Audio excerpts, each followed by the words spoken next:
पुढच्या 10 वर्षात काय वातावरण होणार आहे तुम्हाला कल्पना आहे? शासन आपल्या बाजूनी आहे? शासन हिंदूंच्या बाजूनी आहे का? हिंदू टिकून राहिला?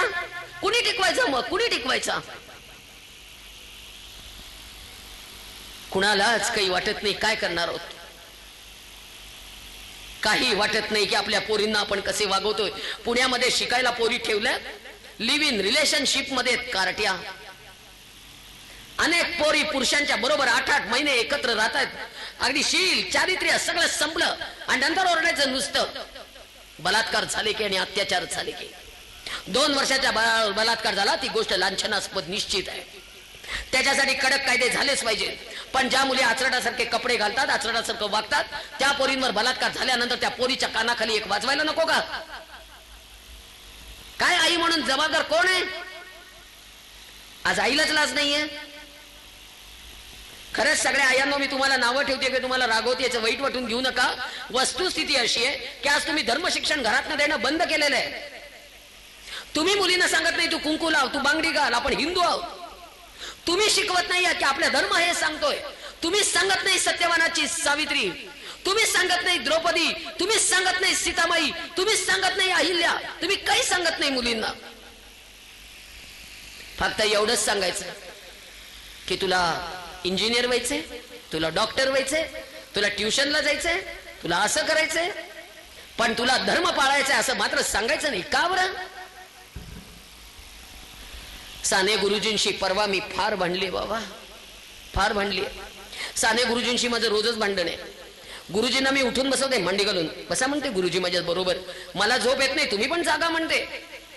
रोज मी मोठ्या मोठ्या पुरुषांशी बोलते, आता महापुरुषांशी. माझ्या डोक्यातलं वादळ मी त्यांना सांगत असते. काय करणार आहे? साने गुरुजींना म्हटलं गुरुजी श्यामची लिहून किती दिवस झाले? गुरुजी म्हणाले 75 वर्ष. म्हटलं गुरुजी कुठे आहे श्यामची आई? ते म्हणाले का? श्यामची आई भारतात सापडत नाही. म्हटलं गुरुजी हरवली, आई हरवली. प्रत्येक घराचं दार वाजवते वाजवते वाजवते. श्यामची मम्मीच दार उघडायला येते, आई काही दार उघडायला येत नाही. मम्मी. ते पुढे मला विचारतायत श्यामचं काय झालं ग? म्हणलं गुरुजी हा प्रश्न केवढा निरर्थक आहे. आईच नाही तर कुठला श्याम जन्माला घालायचा? श्याम पुण्यामध्ये कात्रजच्या घाटात दारू पिऊन रेव पार्ट्या करतोय आणि त्याची आई पैठणी जिंकण्यासाठी बादलीमध्ये चेंडू फेकण्याची प्रॅक्टिस करते. टाक टाक टाक.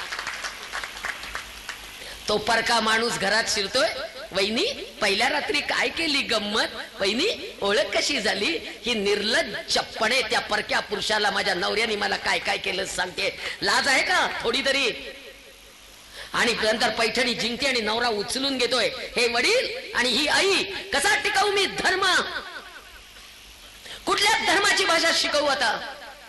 आधीच सगळीकडनं धर्म संकटात आहे, देश संकटात आहे, सगळीकडनं गळा दाबला जातोय आणि आम्ही मात्र नुसते नाचतोय नाचतोय. वाजलेत 12, वाजलेत 12, वाजलेत 12. आधी वाजले संस्कृतीचे 12. नाचतायत, धिंगाणा घालतायत. काय त्या टीव्हीचे मालिका, काय ते अवतार, सगळ्या आमच्या धर्माची लक्तर सगळी रस्त्यावर. पूर्वी सगळे नट हिंदू होते, नट्या मुसलमान होत्या. आज सगळे नट मुसलमान आहेत, पोरी मात्र आमच्या आहेत. का? आणि का उघड्या वागड्या आहेत आमच्या मुली? का इतक्या निर्लज्ज झाल्या आमच्या मुली? का धर्माची किंमत वाटत नाही आम्हाला? कसे टिकणार आम्ही आता? किती गेल्या मुली संगमनेर मधनं? आहे का हिशोब? किती गेल्या संगमनेर मधनं, किती गेल्या श्रीरामपूर मधनं, किती गेल्या बेलापूर मधनं? श्रीरामपूर नाव काही दिवसांनी बदलावं लागेल. इतकी भयान परिस्थिती त्या श्रीरामपूरची. ऐकत जागेवर आपण जाऊन एकदा सगळ्या पोलीस स्टेशनला बघा. सगळीकडे मिसिंगच्या तक्रारी आहेत. सगळ्या पोरी आपल्याच बेपत्ता आहेत. एकही तक्रार चोरी आणि दरोड्याची आता पोलीस स्टेशनला नाहीये. सगळीकडे पोरी मिसिंग, पोरी मिसिंग, पोरी मिसिंग. कुठे गेल्या मुली? कोट्याधीश बापाची पोरगी, 4 गाड्या बसायला, 4 गाड्या, हाताखाली नोकर. प्रचंड श्रीमंत बापाची पोरगी भंगार गोळा करणाऱ्या पोराबरोबर निघून जातीये. MSc first class. लाज आहे का तिला? गटार साफ करणाऱ्या पोराबरोबर जातीये. शेजारच्या झोपडपट्टीत राहतीये. तांब्या घेऊन संडासला बाहेर जातीये. जिचं स्वतंत्र बेडरूम होतं इतके दिवस. आता एवढं मोठं पोट आलंय, त्याच्या दारात बसून एवढं नॉनव्हेजची भांडी घासतीये, त्याच्या आधीच्या 2 बायका जिवंत आहेत. काय करणार आहे त्या पोरींचं? किती संकट आहे. फतवे निघाले, फतवे. रोजचा रोजगार घेऊन जाणे, एक हिंदूंची पोरगी बटवा. केवढं मोठं संकट आहे, भयान. या मुलांना वाटेल तेवढे पैसे पुरवले जातात. या मुलांनी फक्त कॉलेजच्या भोवती फिरायचं आणि आमच्या मुली एक एक एक एक एक करून ट्रॅप करत जायचं. रेट लावले यांनी आमच्या मुलींचे रेट.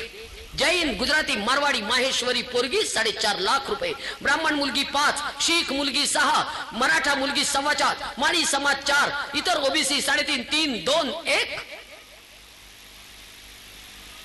एवढं धर्मावर सांगते तरी निर्लज्जपणे उठून जाणारे आमचे हिंदू. काय करायचं त्यांचं त्या पौरींचं? एकाने पण माझं भाषण संपेपर्यंत सोडू नका जागा. इतकं चिडून चिडून चिडून 449 दिवस फिरतीये मी.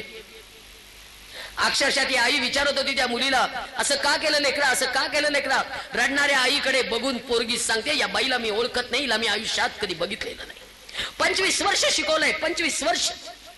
काय करायचं? या पोरींचा प्रतिष्ठा महत्वाची वाटत नाही, धर्म महत्वाचा वाटत नाही, समाज महत्वाचा वाटत नाही, काहीही महत्वाचं वाटत नाही. काय करणार आहोत या मुलींना शिकवून? त्याची तरी उत्तर द्या. आणि सगळ्या मुलींनो, मी तुम्हाला हात जोडून आज विनंती करते, तुम्ही आमचा विश्वास, तुम्ही सांगा मुलींना धर्मराज काय असतो तो. सांगा समाजाच्या वशीकरणाचा इतका जबरदस्त धोका आहे. तुमचा काळ्या जादूवर विश्वास नाहीये, पण माझा आहे. इथं ताईत, मांडीला ताईत, पायाला ताईत, 3-3 ताईत अंगावर लेकराच्या. ताईत काढेपर्यंत पोरगी शिव्या देत होती, ए बेंचोत मादरचोत हात नाही लगाना. वाटेल त्या शिव्या मी खात होते. आणि ज्या वेळेला अंगावरचे सगळे ताईत काढले, त्यावेळेला पोरगी भानावर आली, ढसाढसा रडत होती. 60 दिवस लागले वशीकरण काढायला. कारण धर्माचं कवच नाहीये, कुठलाही नामजप शिकवला नाहीये, कुठलाही धर्म कवच नाहीये. दुबळ्या मनावर आघात आहेत बाई ते. श्वेता नावाची लग्न झालेली पोरगी गेली, इतकी भयान गेली आहे, सांगितलं तर अंगावर थरकाप होतो, इतकी भयान. तिच्या नवऱ्याचं मेडिकल स्टोअर. आला एक माणूस दुपारी विचारायला की मॅडम हे प्रिस्क्रिप्शन आहे का? ती म्हणाली की नाहीये. अहो म्हणे मालकांना विचारा ना. ती म्हणाली ते जेवायला गेले. एव्हा मोबाईलवर विचारा ना. ती म्हणाली माझ्या मोबाईलला बॅलन्स नाहीये. तर तो म्हणाला की माझी मोबाईल शॉपी आहे, द्या बॅलन्स घालून देतो. ही बावळट दिला त्याला नंबर आणि त्यांनी तिला बॅलन्स घालून दिला 100 रुपयाचा. तिने बॅलन्स घेतला आणि नवऱ्याला विचारलं ते प्रिस्क्रिप्शन आहे का? तो म्हणाला नाही. त्या माणसाला ती म्हणाली नाहीये. तो गेला आणि 8 दिवसांनी त्या मोबाईलला त्याचा फोन आला की मॅडम तुम्ही कुठे आहात? ती म्हणाली की दुकानात. ती म्हणाली मॅडम मला तुम्हाला भेटायचंय. ती म्हणाली मी तुम्हाला ओळखत नाही. असं कसं ओळखत नाही? मोबाईलवर त्या दिवशी 100 रुपयाचा तुम्हाला बॅलन्स घालून दिला ना. ती म्हणाली तू 100 रुपये तुझे घेऊन जा, पण मला फोन करू नको. तर ती म्हणाली मी तुम्हाला फोन कुठे करणार आहे? तुमच्या नवऱ्याला मी सांगितलं की तुम्ही मला फोन करताय. तर ती म्हणाली मी तुला एकही फोन केलेला नाहीये. तर तो माणूस तिच्याशी उलटा वाद घालत होता की तू मला इतके मेसेज पाठवलेले, मी तुझ्या नवऱ्याला कळवलेले आहे, जर तुम्हाला भेटायला आली नाही तर रात्री 12 वाजता दुकानातनं एकटा जाणारा तुझा नवरा आम्ही त्याला मारून खलास करू, तुला भेटायला आलो पाहिजे. इतकी भीती जबरदस्त दाखवली. शेवटी भेटायला गेली. भेटायला गेल्यानंतर काय पुढे झालं त्या पोरीला आठवत नाही. ती रोज जात राहिली, रोज जात राहिली, रोज लॉजवर नेत राहिला.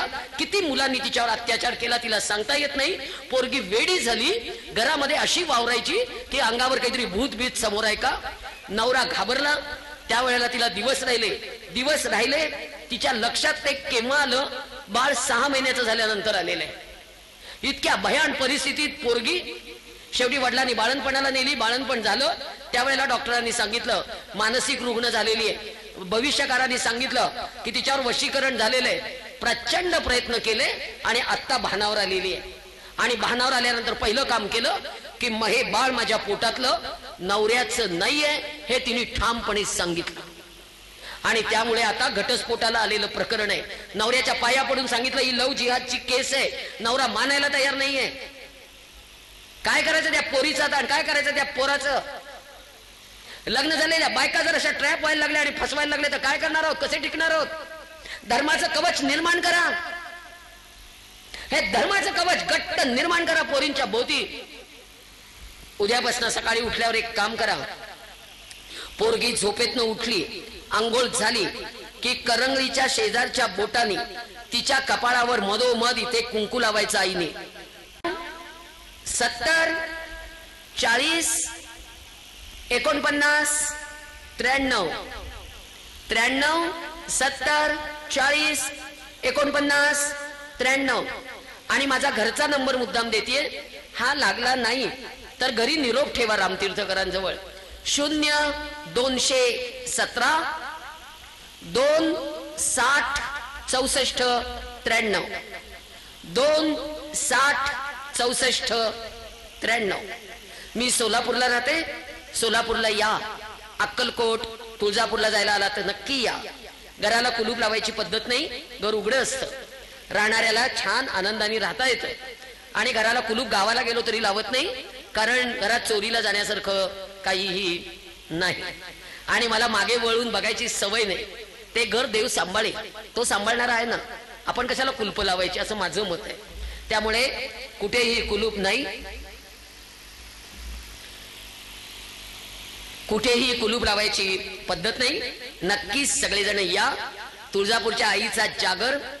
आणि थांबणारे 5 तरुण मुलींनी स्टेजवर या. मी त्यांना कुंकू लावून आशीर्वाद देणार आहे. फक्त 5 जणींनी या. कुणावर बळजबरी करणार नाही. 5च या, कारण का मला पुढचा कार्यक्रम आहे. त्यांचा चिठ्ठी आलेली आहे. फक्त 5 जणींनी या.